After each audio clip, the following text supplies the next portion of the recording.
Okay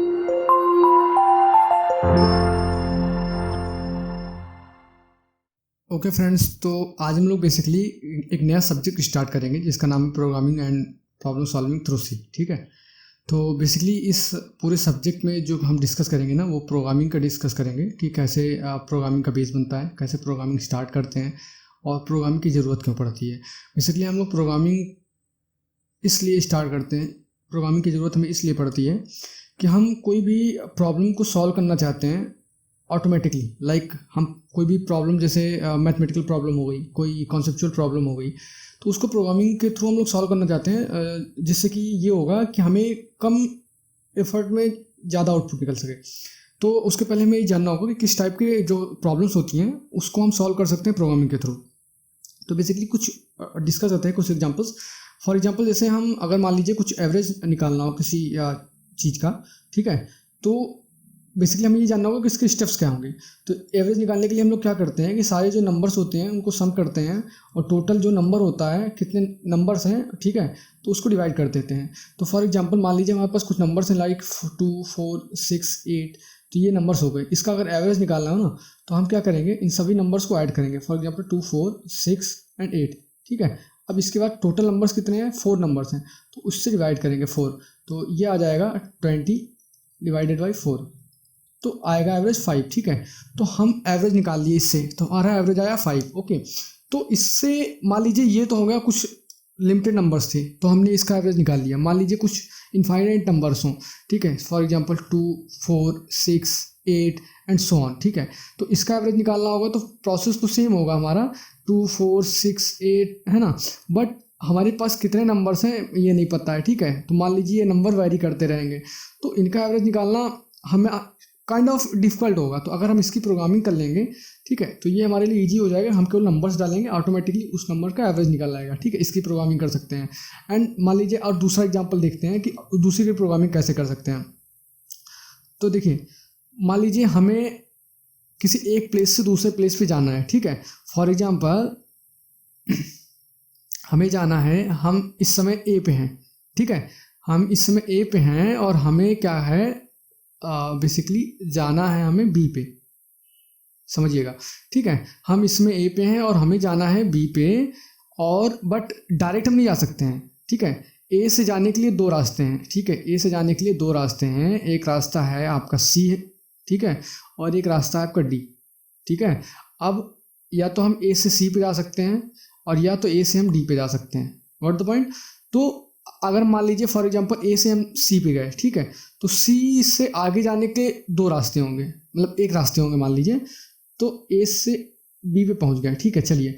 but अगर हम D के थ्रू जाते हैं, तो इससे जाने के भी एक रास्ते हैं, ठीक है, ये हो गया रास्ता ई, बट हम अभी भी बी पे नहीं पहुंचे हुए हैं। एंड ई से आगे जाने के एक रास्ते हैं बी, ठीक है, तो हम बी पे पहुंच गए। तो फॉर एग्जांपल अगर हमको ए से पहुंचना है बी पे, तो हमारे पास कितने वेज हो सकते हैं, 2 वेज हो सकते हैं। फॉर एग्जांपल कैसे पहुंचेंगे, हम या तो पहला रास्ता ले सकते हैं, ए से हम जाएं आपका सी पे, ठीक है, देन सी से जाएं बी पे, ठीक है, ये पहला रास्ता हो सकता है, ठीक है। या तो दूसरा रास्ता चूज करें, ए से जाएं डी पे, डी से जाएं ई पे एंड ई से जाएं बी पे। Got the point. तो 2 रास्ते हो सकते हैं। तो बेसिकली अगर जनरल वेज में देखेंगे तो हम कौन सा रास्ता चूज करेंगे, ये वाला रास्ता, पहला वाला रास्ता, ठीक है। क्यों, क्योंकि ये शॉर्टेस्ट पाथ है, सबसे छोटा पाथ है। तो ऑब्वियसली बात हम लोग जो रियल लाइफ में करते हैं कि यही चीज़ें फॉलो करेंगे। बट मान लीजिए हम, ठीक है, एक मिनट, हाँ, मान लीजिए कि हम अगर बोल दें कि ए से बी पे तो हमें जाना है, बट हमें कम पैसे में जाना है, ठीक है। तो कम पैसे इन द सेंस, मान लीजिए ए से सी पे जाने के हमें लगते हैं 50 रुपए, ठीक है, और ए से डी पे भी जाने के हमें लगते हैं कितने, 50 रुपए। ओके, तो हम यहाँ से भी इस पॉइंट पे भी डिसाइड नहीं कर सकते हैं कि किस पाथ को चूज करना है। बट अगर हम सी से मान लीजिए बी पे जाने की बात करें, तो मान लीजिए यहाँ पे लगते हैं 30 रुपए, ठीक है, और डी से ई पे जाने पे लगते हैं 10 रुपए, एंड ई से बी पे जाने पे भी लगते हैं 10 रुपए। ओके, तो अगर हम जनरल वेज में देखें तो इस वाले रास्ते पे कितने लगेंगे, 50 रुपये लगेंगे, प्लस 10 एंड 10 एंड 10, तो कितना लगेगा, 70 रुपीज़। एंड इस वाले रास्ते पे 50 प्लस 30 कितना लगेगा, 80 रुपीज़। ठीक है। तो कौन सा रास्ता चूज करोगे? ऑब्वियसली बात है 70 वाला, बट हम इसको ए पे रहते हुए, ठीक है, ए पे रहते हुए कैसे समझेंगे कि हमें कौन सा रास्ता चूज करना है? तो बेसिकली इस कॉन्सेप्ट को अगर हम प्रोग्रामिंग के थ्रू या अपने जनरल वे में समझें तो कैसे कैसे कर सकते हैं? देखिए कैसे कर सकते हैं। पहले मान लीजिए जैसे गूगल मैप क्या करता है, हम उसको बता रहे हैं। वो क्या करता है कि हर एक पूरे रोड को या पूरे लोकेशन या डिस्टेंस को छोटे छोटे पॉइंट्स में डिवाइड कर देता है। तो अगर हम उसी कॉन्सेप्ट को लेते हुए चलें तो हम छोटे छोटे पॉइंट्स में डिवाइड कर दें अगर पूरे पाथ को, तो क्या हो सकता है? ए से सी जा सकते हैं, या तो ए से डी जा सकते हैं, ठीक है। उसके बाद हम सी पे पहुंच गए तो सी के आगे जाने का क्या पाथ है? सी से आगे जा सकते हैं बी पे, ठीक है। एंड डी से आगे कहाँ जा सकते हैं? डी से आगे ई पे जा सकते हैं। अब ई पे जब पहुंच गए तो ई से आगे कहाँ जा सकते हैं? ई के आगे हम बी जा सकते हैं, ठीक है। तो अब हम इस सभी के प्राइसेस कैलकुलेट करके रखें, समझिएगा। तो ए से डी जाने में कितने लग रहे हैं? 50 रुपये। ए से सी जाने में कितने लग रहे हैं? 50 रुपये। सी से बी जाने में कितने लग रहे हैं? 30 रुपीज़। डी से ई जाने पे कितने लग रहे हैं? 10 रुपीज़। एंड ये यहाँ पे भी 10 रुपीज़। अब हमें पाथ चूज करना है। चलिए मान लीजिए हम ए पे हैं, ठीक है, हम इस समय ए पे हैं, हमें जाना है हमारे पास जाने के कितने रास्ते हैं? 2, ठीक है। तो ए से हम पहला रास्ता मान लीजिए सी पे लेते हैं, ठीक है। तो चलिए, और ए से जाने का दूसरा रास्ता कौन सा है? डी का है, ठीक है। तो चलिए मान लीजिए हम लेते हैं। अब यहाँ पे देखते रहिएगा, पहले पॉइंट पे भी जाने में 50 रुपये लग रहे हैं, दूसरे पॉइंट पे भी जाने में 50 लग रहे हैं, ठीक है। तो अगर हम आगे सी पे पहुँच गए, मान लीजिए यहाँ पे सी पे पहुँच गए और यहाँ पे डी पे पहुँच गए, सी से आगे जाने का एक रास्ता है बी पे, ठीक है। तो इसको कितने लगते हैं? 30 रुपीज़। अब हमने कैलकुलेट किया 30 रुपीज़, ठीक है। तो इसका आया टोटल 80 रुपीज़, ठीक है, ओके। अब डी से आगे जाने पे ही हमें लग गया कैसे, कितना? 10 रुपीज़, ठीक है। हम क्यों, कैसे पता चला? डी से आगे जाने का रास्ता एक है, देखिए डी से आगे जाने का रास्ता एक है, तो डी से ई पे गए तो हमें कितना लगा? 10 रुपीज़, ठीक है। तो बेसिकली अब हम यहाँ पे देख लें कितना अभी तक कितना हो गया? 60 रुपीज़। चलिए ठीक है। अब हम यहाँ पे बी पे पहुँच गए जहाँ पे हमें पहुँचना था। अब यहाँ पे अगर इस ई की बात की जाए तो ई से जाने के एक रास्ते हैं, हम ई से बी पे पहुँच गए, इस पे कितने लगे? 10 रुपीज़। अब इसको टोटल कैलकुलेट करेंगे ना तो ये आएगा 70, ठीक है। तो हमारे पास ए से बी पे जाने में बोले तो 2 पैसे लगे, 2 मतलब की वैल्यूज़ निकली, एक निकली 80, एक निकली 70, ठीक है। तो अगर हम इसमें मिनिमम निकाल लेंगे 80 और 70 में, तो क्या आएगा? 70 आएगा, ठीक है। तो जिस पाथ में 70 कैलकुलेट हुआ होगा उस पाथ को हम चूज कर लेंगे, ठीक है। इसको हम प्रोग्रामिंग के थ्रू कर सकते हैं, आगे देखेंगे कैसे कर सकते हैं, ओके। तो बेसिकली ये बात हो गई। तो चलिए ठीक है, अब देखते हैं, देखिए क्या हो गया। अब देखते हैं कि बेसिकली प्रोग्रामिंग होती क्या है, ठीक है। प्रोग्रामिंग बेसिकली होती क्या है और किस किस प्रॉब्लम्स को की प्रोग्रामिंग की जा सकती है।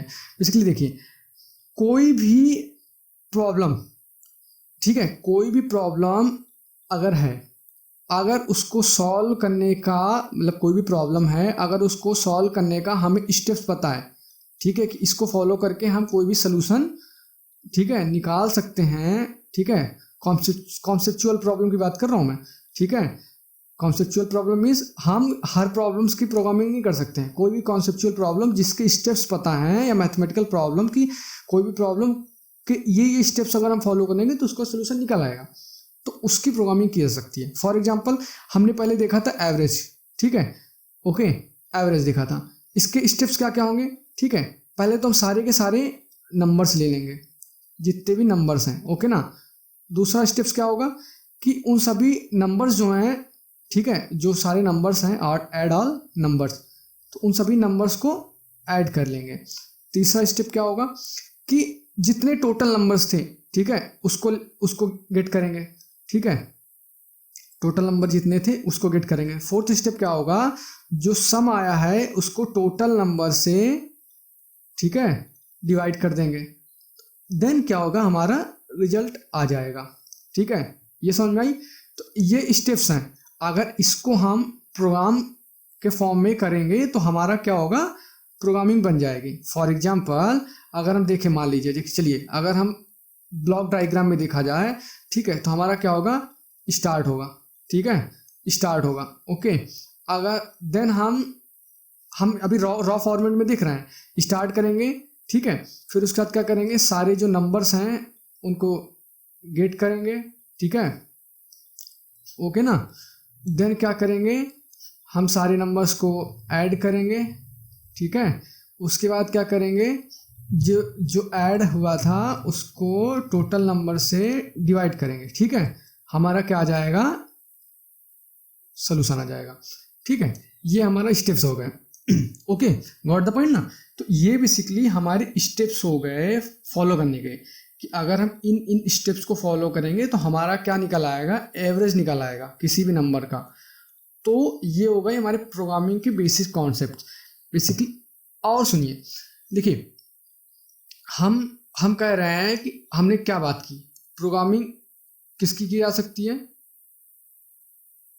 देखिए जिनके स्टेप्स पता हों, ठीक है, प्रॉब्लम को सॉल्व करने के स्टेप्स पता हों, ठीक है। देखिए अब अगर मान लीजिए कोई ऐसी प्रॉब्लम है जिसके स्टेप्स नहीं पता है, ठीक है, फॉर एग्जांपल हमें पता है कि कोई साइड कैसे होता है, बट इसको सॉल्व करने का